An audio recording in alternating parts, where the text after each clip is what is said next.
Je crois qu'il est temps que je vous avoue quelque chose. Ouais, ça, qu'est-ce qui se passe? T'es homosexuel? Non, mais qu'est-ce que ça peut te foutre? Ce n'est pas facile pour moi, mais il faut que ça sorte. T'as tué quelqu'un? Mais ça va pas? Bien sûr que non! J'ai un peu honte, mais voilà. Tu te travestis? Non, mais faut que t'arrêtes là, parce que je crois que ça va finir par te faire du mal cette histoire. Voilà, j'ai 34 ans et je joue aux jeux vidéo. Vas-y là, tu me dégoûtes frère. Ouais voilà, c'est dit. Je suis un gamer. Vous trouvez ça aberrant? Et bah moi aussi, comme toute la communauté gamer par ailleurs. Et pourtant, c'est comme cela que M6, lors d'un reportage, a parlé des gamers, mais d'un certain âge. En effet, dans le reportage, nous suivons une personne de 47 ans qui joue entre 6 et 8 heures par jour, alors qu'il est comptable et a des enfants. Alors il n'en parle pas à ses collègues car ils se sont un peu honteux. C'est dit comme ça dans le reportage. Perso, j'ai dans mes connaissances un comptable dont sa seule honte ce serait de ne pas pouvoir terminer tous ses jeux tellement il en a. Et que dit sa femme? Pas rien car elle joue aussi.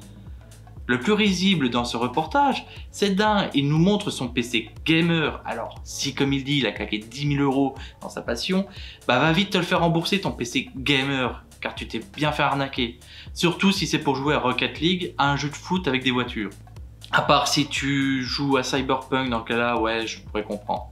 De deux, ces enfants ont mangé et fait la vaisselle sans leur père car ils jouaient. Et celui-ci les envoie au lit, alors qu'il fait encore bien jour. Or, vu la position du soleil et l'intensité lumineuse de la pièce, je dirais qu'il fait un bon 14 heures. Ah mais non, c'est bon. Bah oui, c'est l'heure de la sieste. Oui, c'est honteux. C'est honteux que M6 met encore une fois tout en œuvre pour cracher sur les jeux vidéo et les gamers. Parce que les jeux vidéo, c'est pour les jeunes. Alors, les jeux vidéo grand public existent depuis les années 70. Si on se dit que les principaux intéressés à jouer aux jeux vidéo à cette période avaient environ 10 ans, alors il est normal d'avoir des personnes qui ont entre 40 et 60 ans en 2023 et qui soient intéressées par les jeux vidéo. C'est mathématique. Et on voit aussi de plus en plus de personnes ayant entre 70 et 80 ans jouer. Est-ce qu'ils ont honte? Je ne crois pas, non. À part quand ils te crachent leur dentier à la figure. Franchement, les médias devraient arrêter de parler de tout ce qu'ils ne connaissent pas.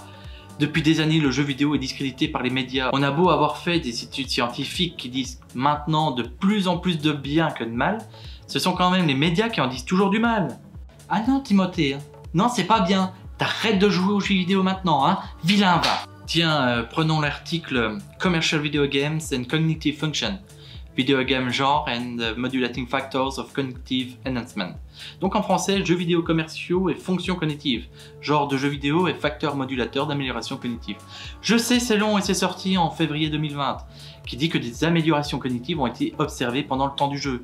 Ou encore, Violent Video Game Engagement is not associated with adolescent aggressive behaviors. Evidence from the registered report. L'engagement violent dans les jeux vidéo n'est pas associé au comportement agressif des adolescents. Preuve d'un rapport enregistré. Je n'ai même pas besoin d'expliquer l'article. Le titre parle de lui-même. Article sorti en 2019 par Andrew Capri-Brisky. Je vous le fous là. J'ai mis le lien vers les articles dans la description de la vidéo. Et ce n'est pas des articles sortis de Facebook ou de sites de vulgarisation scientifique, ce sont les véritables articles scientifiques qui sont libres d'accès. Et il y en a plein d'autres, même certains qui en disent du mal. Suffit de chercher. Ah, et faites attention aux dates, car si vous sortez un article qui parle de mauvais comportements liés aux jeux vidéo qui date de 2010, alors qu'il y en a un autre qui dit que rien ne permet de lier agressivité et jeux vidéo qui soit sorti en 2020, il y a quand même 10 ans de différence entre les deux. Cependant, je me suis arrêté à ceux qui ne sont non payants, car payer une revue scientifique plus de 20 balles, non merci. Et pourtant, j'aurais dû vous en sélectionner. Donc, M6 et les autres médias, arrêtez de vouloir discréditer celles et ceux qui jouent aux jeux vidéo. Ils sont peut-être bien plus intelligents que vous. Et comme toi, tu es encore plus intelligent, tu vas mettre un pouce bleu, t'abonner à cette chaîne et activer la cloche pour ne rien rater. Allez, ciao, et mise sur les jeux vidéo.